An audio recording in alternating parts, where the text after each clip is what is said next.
Welcome to Let Me Fix This. Enjoy the video. In this video, I will explain how to connect Binance to GCash. We'll guide you through the simple steps to link your GCash account for seamless cryptocurrency transactions.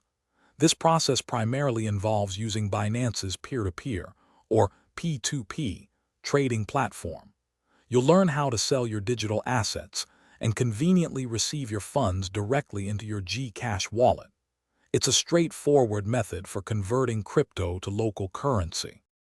First, open your Binance app and go to the P2P trading section. Look for the Payment Methods option, usually found in your profile or settings within the P2P interface. Tap on Add a Payment Method, and then select GCash from the available options.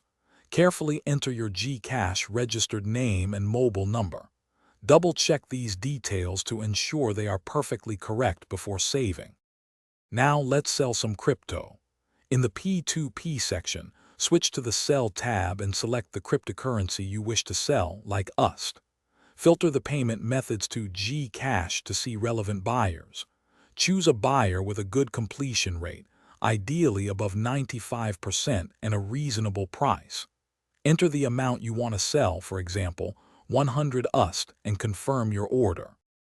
After placing your sell order, wait for the buyer to transfer the funds to your GCash account. You will receive a notification, but it is crucial to independently verify the payment directly in your GCash app. Do not rely solely on Binance notifications. Once you have confirmed the full amount has arrived in your GCash, return to Binance and tap Payment Received. This releases the crypto to the buyer, completing your secure transaction. Thanks for watching. If you found this helpful, don't forget to like and subscribe.